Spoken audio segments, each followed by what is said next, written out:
I think concerns are pretty universal. No matter where you go, no matter where you are, there is something that causes you to worry and causes you to ask, is this a planet we want to leave to our children? Environmental law is still a very young discipline, and we need to think about its progressive development. We need to think about where it's going and what it's failing to do well. And this colloquium is the think tank.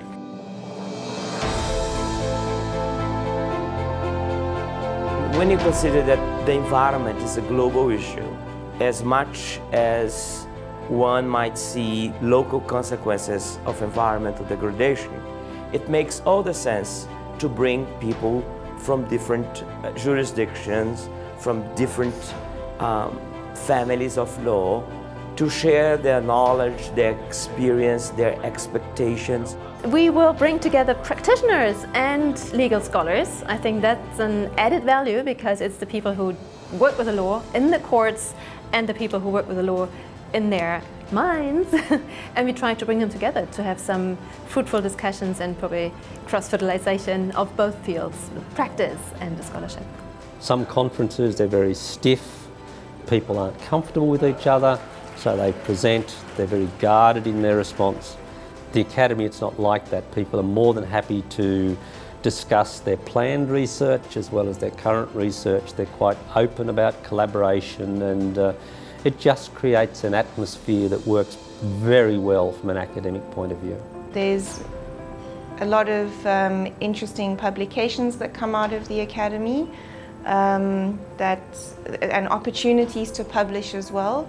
So there's both the opportunity to receive mentorship and support as well as the exposure of your own scholarship, which are both very important. People run into each other at an event like this and you make connections. So for example, if you teach international environmental law and issues arise in different parts of the world, you've got contacts, you've got people on the ground who can help bring you up to speed and get way ahead of the law journals, way ahead of the texts, and really allow you to use their national voices to inform your classroom. The aspect I'm going to be talking about refers to illegal logging. We have tried to bring our doctoral candidates and our law student candidates to this academy over the years so that they can network with a global set of their own peers and learn from the beginning that the environmental law struggles that they will go through are shared by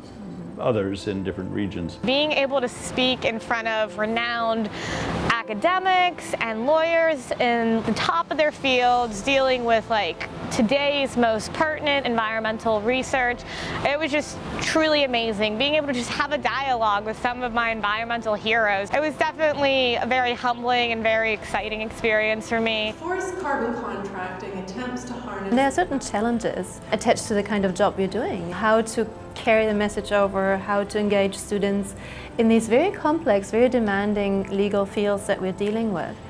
And meeting people that do the same work in different places, in different contexts perhaps, is a very valuable experience. We have created a home for the environmental law professors in all the regions that don't have strong national systems for scholarly intercourse and collaboration. We move from year to year. We go to different regions, and the OSE institution, they have their own network, and of course for people living in the region, it's easier to attend those colloquiums. So every year we get new people and therefore new ideas. In environmental law, this is absolutely crucial. We cannot deal as we thought we could in the late 60s and 70s with environmental issues just looking at where we live. The problems have become far more complex. They're no longer tractable by government. They're no longer tractable within jurisdictions. The knowledge required to deal with them has become much more complex. The issues are more complicated. So we're now heading into a time when the focus has to be upon systems of governance, not upon instruments of governance. We have to be able to make that transition. We are engaged in something called conceptual law development in IUCN. We look at a problem, we say, how can law help resolve that problem? How can it solve it? And we then come up with the concepts for doing so and the legal tools for doing so. Judges benefit with the legal scholarship that is generated by the Academy. Most parts of the world, the judges are overloaded with cases, so the judges themselves don't have the time or the vocation sometimes to generate the environmental law knowledge that is necessary for a good judicial practice.